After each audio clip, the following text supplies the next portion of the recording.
ವಿಜಯಪುರದಲ್ಲಿ ಅಸಂಘಟಿತ ಕಾರ್ಮಿಕರಿಗೆ ಸ್ಮಾರ್ಟ್ ಕಾರ್ಡ್ ವಿತರಿಸುವ ಸರ್ಕಾರಿ ಕಾರ್ಯಕ್ರಮದಲ್ಲಿ ಪ್ರಧಾನಿ ನರೇಂದ್ರ ಮೋದಿ ಟೀಕೆ ಮಾಡಲು ಕಾರ್ಮಿಕ ಸಚಿವ ಸಂತೋಷ್ ಲಾಡ್ ಬಳಸಿಕೊಂಡಿದ್ರು. ಪ್ರಧಾನಿ ನರೇಂದ್ರ ಮೋದಿ ವಿರುದ್ಧ ಟೀಕೆ ಮಾತುಗಳಿಂದ ಕಾರ್ಯಕ್ರಮದಲ್ಲಿ ಭಾಗಿಯಾಗಿದ್ದ ಬಿಜೆಪಿ ಪಾಲಿಕೆ ಸದಸ್ಯರಲ್ಲಿ ಇರಿಸುಮುರಿಸು ತಂದೊಡ್ಡಿತ್ತು.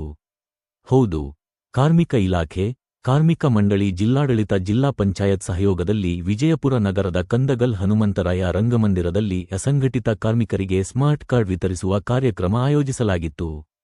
ಕಾರ್ಮಿಕರಿಗೆ ಸ್ಮಾರ್ಟ್ ಕಾರ್ಡ್ ವಿತರಣೆ ಜೊತೆಗೆ ವಿವಿಧ ಸೌಲಭ್ಯ ವಿತರಣೆ ಬಳಿಕ ಸಚಿವ ಸಂತೋಷ್ ಲಾಡ್ ಕಾರ್ಮಿಕ ಇಲಾಖೆ ಯೋಜನೆ ಜೊತೆಗೆ ಮಹತ್ತರ ಬದಲಾವಣೆ ಬಗ್ಗೆ ಹೇಳಿದ ಬಳಿಕ ಗ್ಯಾರಂಟಿ ಯೋಜನೆ ಟೀಕಿಸುವ ಬಿಜೆಪಿಗರಿಗೆ ಟಾಂಗ್ ನೀಡಿದ್ರು.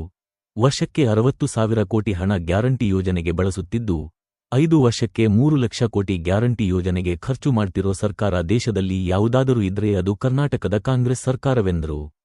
ವಿದೇಶದಲ್ಲಿರುವ ಕಪ್ಪು ಹಣ ತಂದು ಬಡವರಿಗೆ ಹಂಚುತ್ತೇನೆ ಎಂದರು. ಇದೀಗ 2,000 ನೋಟ್ ಎಲ್ಲಾದರೂ ಇದೆಯಾ? ಪ್ರತಿ ವಸ್ತುವಿಗೆ ಜಿಎಸ್ಟಿ ವಿಧಿಸಿ ಬಡವರ ಹಣ, ಅಂಬಾನಿ ಅದಾನಿ ಅಂತವರ ಕೋಟ್ಯಾಂತರ ಹಣ ಸಾಲ ಮನ್ನಾ ಮಾಡುತ್ತೆ ಎಂದು ಸಚಿವ ಸಂತೋಷ್ ಲಾಡ್ ಮೋದಿ ಸರ್ಕಾರದ ನಡೆ ಟೀಕಿಸಿದ್ದರು. ಈ ರೀತಿ ಕಾಯಕೃತ ಕಾರ್ಮಿಕರು ಒಟ್ಟಾರೆ ಕಾರ್ಮಿಕ ವರ್ಗದಲ್ಲಿ 83% ಇದ್ದಾರೆ. 83 ಭಾಗ ಅಸಂಘಟಿತ ಕಾರ್ಮಿಕ ಕಾಯ್ದೆಗಳಿದೆ, ಹಲವಾರು ಸಾಮಾಜಿಕ ಭದ್ರತಾ ಕಾಯ್ದೆಗಳಿದ್ದಾವೆ. ಆದರೆ ಅವೆಲ್ಲವೂ ಕೂಡ ಕೇವಲ ಸಂಘಟಿತ ಕಾರ್ಮಿಕರಿಗೆ ಮಾತ್ರ ಸೀಮಿತ ಆಗಿರುವಂತಹದ್ದು. ಆದರೆ ಸಂತೋಷ್ ಲಾಡ್ ಸಾಹೇಬರು ಕಾರ್ಮಿಕ ಸಚಿವರಾಗಿ ಈ ಹಿಂದೆ ಅವರು ಅಧಿಕಾರವನ್ನ ನಡೆಸಿದಂತ ಸಂದರ್ಭದಲ್ಲಿ ಮತ್ತೆ ಪ್ರಸ್ತುತ ಅಂಗಡದ ಜನಾಂಗದವರು, ಹಗ್ಗ ಸಿದ್ಧಪಡಿಸುವಂತವರು, ಉಪ್ಪು ತಯಾರಿಸುವಂತ ಉಪ್ಪಾರರು, ಮೇದಾರರು, ಕೇಬಲ್ ಕಾರ್ಮಿಕರು, ಕಲ್ಯಾಣ ಮಂಟಪ, ಸಭಾಭವನದಲ್ಲಿ ಕೆಲಸ ಮಾಡಿ ಹೆರಿಗೆ ಭತ್ಯೆ ಸೌಲಭ್ಯ ಕೊಡುವಂತಹದ್ದು, ಸಹಜ ಮರಣಕ್ಕೆ 25,000 ರೂಪಾಯಿ, ಹೀಗೆ 10 ಹಲವಾರು ಯೋಜನೆಗಳನ್ನ ಈ ಕ್ಷೇತ್ರದಲ್ಲಿ ಕೆಲಸ ಮಾಡುವಂತ ಕಾರ್ಮಿಕರಿಗೆ ಯೋಜನೆ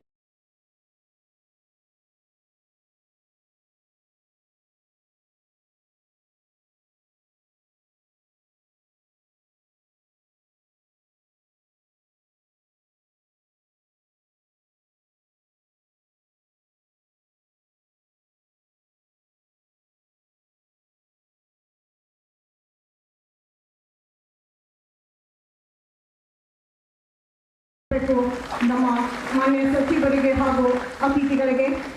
ಎರಡನೇದಾಗಿ ಲಕ್ಷ್ಮೀಬಾಯಿ ಭೋಜರಾಜ್ ಚೌಹಾಣ್ ಇವರಿಗೂ ಕೂಡ ತಮ್ಮೆಲ್ಲರ ವತಿಯಿಂದ ತುಂಬ ಹೃದಯದ ಧನ್ಯವಾದಗಳು. ನಂತರ ಪ್ರಣೀತಾ ಸಿದ್ದರಾಜು ಇವರಿಗೆ, ಶಿಫಾ ಗಡ್ಡಿ ಇವರಿಗೂ ಕೂಡ 10,000 ರೂಪಾಯಿಗಳ ಶೈಕ್ಷಣಿಕ ಧನ ಸಹಾಯವನ್ನು ಮಾನ್ಯರು ಸಹಾಯ ಹಸ್ತ ಯೋಜನೆಯಡಿ ಸಹಜ ಮರಣ ಹೊಂದಿದ ಅಸಂಘಟಿತ ಕಾರ್ಮಿಕರ ನಾಮನಿರ್ದೇಶಕರು ಚೆಕ್ಗಳನ್ನ ಮಾನ್ಯರು ವಿತರಿಸ್ತಾ ಇದ್ದಾರೆ.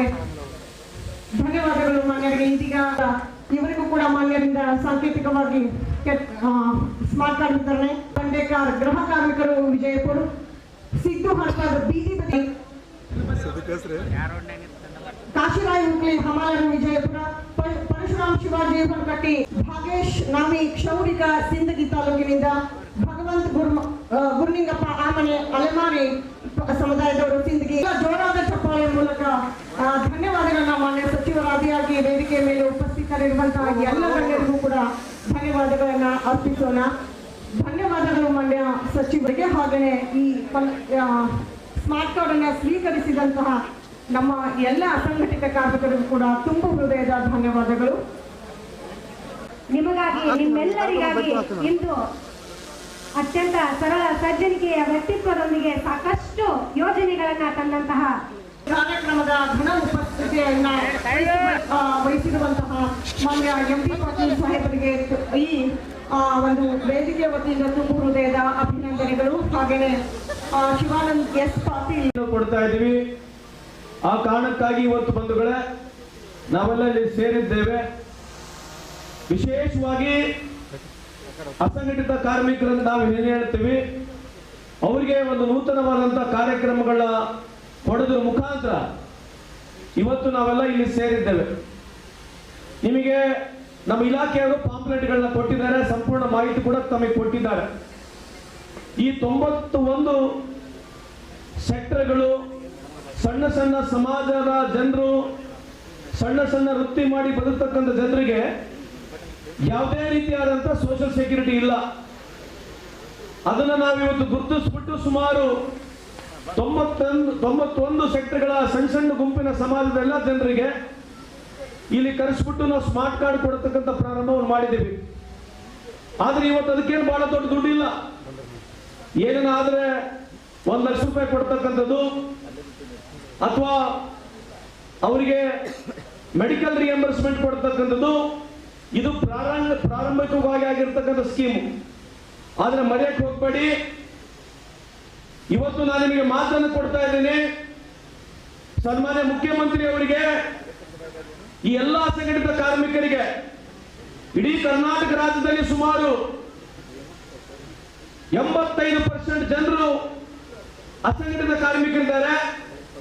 ಇಡೀ ಭಾರತ ದೇಶದಲ್ಲಿ ಸುಮಾರು 90% ಜನರು ಅಸಂಘಟಿತ ಕಾರ್ಮಿಕರಿದ್ದಾರೆ. ಅದಕ್ಕಾಗಿ ಕಳೆದ 2 ವರ್ಷದಿಂದ ಸನ್ಮಾನ್ಯ ಮುಖ್ಯಮಂತ್ರಿ ಅವರಿಗೆ ಮನವಿಯನ್ನು ಮಾಡಿದ್ದೇವೆ. ನನಗೆ ನಂಬಿಕೆ ಇದೆ, ಮುಂದೆ ಬರ್ತಕ್ಕಂಥ ದಿನಗಳಲ್ಲಿ ಕೇವಲ ಡೀಸೆಲ್ ಪೆಟ್ರೋಲ್ ಮೇಲೆ ನಮಗೆ 50 ಪೈಸೆ ಆಗಲಿ ಅಥವಾ 1 ರೂಪಾಯಿ ಕೊಟ್ರೆ ನಮಗೆ ಸಾವಿರಾರು ಕೋಟಿಯ ದುಡ್ಡು ಈ ಅಸಂಘಟಿತ ಬೋರ್ಡಿಗೆ ಬರುತ್ತೆ. ಆ ದುಡ್ಡು ಖಂಡಿತವಾಗಿ ಮುಂದೆ ಬಂದೇ ಬರುತ್ತೆ. ಬಂದಾದ್ಮೇಲೆ ಇವತ್ತೇನೋ ನಾವು ಪ್ರಾರಂಭಿಕವಾಗಿ ನಿಮಗೆ ಕಾರ್ಡನ್ನು ಕೊಟ್ಟಿದ್ದೀವಿ. ಮುಂದೆ ಬರ್ತಕ್ಕಂಥ ದಿನಗಳಲ್ಲಿ ದೊಡ್ಡ ಪ್ರಮಾಣವಾದಂತಹ ಅನುಕೂಲ ಆಗೇ ಆಗುತ್ತೆ. ಈ ಸಂದರ್ಭದಲ್ಲಿ ನಿಮಗೆ ಹೇಳಿಕೆ ಇಚ್ಛೆ ಬಯಸ್ತೇನೆ ಬಂಧುಗಳೇ. ಒಂದು ಕಡೆ ಅಸಂಘಟಿತ ಕಾರ್ಮಿಕರ ವಿಭಾಗದಿದ್ರೆ ಇನ್ನೊಂದು ಟ್ರಾನ್ಸ್ಪೋರ್ಟ್ ಬೋರ್ಡ್. ಈ ಟ್ರಾನ್ಸ್ಪೋರ್ಟ್ ಬೋರ್ಡ್ ನಲ್ಲಿ ವಿಶೇಷವಾಗಿ ಎಲ್ಲ ಆಟೋ ರಿಕ್ಷಾ ಡ್ರೈವರ್ಗಳು, ಎಲ್ಲ ಕಮರ್ಷಿಯಲ್ ಲೈಸೆನ್ಸ್ ಡ್ರೈವರ್ಗಳು, ಕ್ಲೀನರ್ಗಳು, ಮೆಕ್ಯಾನಿಕ್ಗಳು, ಮೆಕ್ಯಾನಿಕ್ ಮಾಲೀಕರು, ಮೆಕ್ಯಾನಿಕಲ್ ಕೆಲಸ ಮಾಡ್ತಕ್ಕಂಥ ಯಾವುದೇ ಒಬ್ಬ ವರ್ಕರ್ ಆಗಿರ್ಬೋದು, ಅದರ ಜೊತೆಗೆ ಲಾಜಿಸ್ಟಿಕ್ಸ್ ಕಂಪನಿಯಲ್ಲಿ ಕೆಲಸ ಮಾಡ್ತಕ್ಕಂಥ ಯಾರೇ ಇದ್ರು ಕೂಡ ಅವರೆಲ್ಲರೂ ಫಲಾನುಭವಿ ಆಗಿರ್ತಾರೆ. ಇವತ್ತು ದೇಶದಲ್ಲಿ ಇಷ್ಟು ದೊಡ್ಡ ಪ್ರಮಾಣದಲ್ಲಿ ನಾವು ಕಾರ್ಯಕ್ರಮದ ಪ್ರಾರಂಭ ಇಲ್ಲಿ ಆಗಿಲ್ಲ. ಇವತ್ತು ಅಸಂಘಟಿತ ಕಾರ್ಮಿಕರ ಜೊತೆಗೆ ಈ ಟ್ರಾನ್ಸ್ಪೋರ್ಟ್ ಬೋರ್ಡ್ ನಲ್ಲಿ ಸುಮಾರು 20 ರಿಂದ 25 ಲಕ್ಷ ಜನಕ್ಕೆ ನೇರವಾಗಿ ಅನುಕೂಲ ಆಗ್ತಕ್ಕಂಥ ಕಾರ್ಯಕ್ರಮವನ್ನ ನಾವು ಪ್ರಾರಂಭ ಮಾಡಿದ್ದೀವಿ. ಹಂತವಾಗಿ ಕಾರ್ಯಕ್ರಮ ಪ್ರತಿಯೊಬ್ಬರಿಗೆ ಯಾರ್ಯಾರಿಗೆ ಅನಾನುಕೂಲ ಇರ್ತದೆ ಪ್ರತಿಯೊಬ್ಬರಿಗೆ ಈ ಕಾರ್ಯಕ್ರಮ ಮುಟ್ಟಿಸ್ತಕ್ಕಂಥ ಕೆಲಸ ಪ್ರಾಮಾಣಿಕವಾಗಿ ನಮ್ಮ ಇಲಾಖೆ ಸಂತೋಷ ಹಾಗೂ ನಮ್ಮ ಕಾಂಗ್ರೆಸ್ ಸರ್ಕಾರ ಮಾಡ್ಕೊಂಡು ಈ ಸಂದರ್ಭ ಕೇಳಲಿಕ್ಕೆ ಇಚ್ಛೆ ಬಯಸ್ತೇನೆ. ಟ್ರಾನ್ಸ್ಪೋರ್ಟ್ 480 ಆಕ್ಸಿಡೆಂಟ್ಗಳು, ವರ್ಷಕ್ಕೆ 4,80,000 ಆಕ್ಸಿಡೆಂಟ್ಗಳು, ಸುಮಾರು 1,60,000 ಜನ ಅವರ ಜೀವವನ್ನು ಈ ಆಕ್ಸಿಡೆಂಟ್ ಮುಖಾಂತರ ಕಳ್ಕೊಳ್ತಾರೆ. ಯಾತಕ್ಕೆ ಈ ಸ್ಟ್ಯಾಟಿಸ್ಟಿಕ್ಸ್ ಹೇಳ್ತಾ ಇದ್ದೀನಿ ಅಂತಂದ್ರೆ 1,60,000 ಜನ ಜೀವವನ್ನು ಕಳ್ಕೊಂಡ್ರೆ ಡೈರೆಕ್ಟ್ ಆಗಿ ಸುಮಾರು 6 ಲಕ್ಷ ಜನಕ್ಕೆ ಕುಟುಂಬಕ್ಕೆ ಅನಾನುಕೂಲ ಆಗುತ್ತೆ. ಇಂಡೈರೆಕ್ಟ್ ಸುಮಾರು 18 ಲಕ್ಷ ಜನಕ್ಕೆ ಅನಾನುಕೂಲ ಆಗ್ತಕ್ಕಂಥದ್ದು ನೀತಿ ಆಯೋಗದ ರಿಪೋರ್ಟ್ ಇದೆ. ಇವತ್ತು ನೀವು ನೋಡ್ತಾ ಇದ್ರೆ ಸುಮಾರು 3% GDPಗೆ ಅನಾನುಕೂಲ ಆಗ್ತಕ್ಕಂಥದ್ದು ಈ ಒಂದು ಆಕ್ಸಿಡೆಂಟ್ ಮುಖಾಂತರ. ಅಂದ್ರೆ ಈ ಟ್ರಾನ್ಸ್ಪೋರ್ಟ್ ಬೋರ್ಡ್ ಮಾಡ್ಬಿಟ್ಟಿದೀವಿ, ನಾವು ಜಾಸ್ತಿ ದುಡ್ಡು ಕೊಟ್ಟರೆ ಅವ್ರಿಗೆ ಅನುಕೂಲ ಆಗ್ತಕ್ಕಂಥದ್ದಲ್ಲ. ಈ ಟ್ರಾನ್ಸ್ಪೋರ್ಟ್ ಬೋರ್ಡ್ ಮಾಡ್ತಕ್ಕಂಥ ಉದ್ದೇಶ ನಿಮ್ಮ DC-ಗಳ ಜೊತೆಗೆ SP-ಗಳ ಜೊತೆಗೆ ಸಂಪರ್ಕದಲ್ಲಿ ಬಂದು ಈ ಆಕ್ಸಿಡೆಂಟ್ ಹೆಂಗ್ ಕಮ್ಮಿ ಮಾಡಬೇಕು, ಈ ವಿಶೇಷವಾಗಿ ಅವ್ರಿಗೆ ಅವೇರ್ನೆಸ್ ಕೊಡ್ತಕ್ಕಂಥದ್ದು ಕೂಡ ಕೆಲಸ ಈ ಬೋರ್ಡ್ ಮುಖಾಂತರ ಮಾಡೋದಕ್ಕೆ ತಾವು ಕೂಡ KDP ಮೀಟಿಂಗ್ ನಲ್ಲಿ ಪ್ರತಿ ಸಂದರ್ಭದಲ್ಲಿ ಎಷ್ಟು ಆಕ್ಸಿಡೆಂಟ್ಗಳು ಆಗ್ತಾ ಇದಾವೆ, ಎಷ್ಟು ಆಕ್ಸಿಡೆಂಟ್ ಸ್ಪಾಟ್ಸ್ಗಳಿದಾವೆ, ಹೆಲ್ಮೆಟ್ ಹಾಕಲಾರಂಗೆ ಯುವಕರು ಯಾರು ಗಾಡಿಯನ್ನು ಚಲಾಯಿಸ್ತಾ ಇದ್ದಾರೆ, ಜಾಸ್ತಿ ಅವೇರ್ನೆಸ್ ಕೊಡ್ತಕ್ಕಂಥದ್ದು ಮಾಡಬೇಕಂತ ತಮ್ಮಲ್ಲಿ ಈ ಸಲಹೆಯನ್ನು ಕೊಡ್ಲಿಕ್ಕೆ ಇಚ್ಛೆ ಬಯಸ್ತೇನೆ. ಹಂಗಾಗಿ ಬಂಧುಗಳೇ, ಈ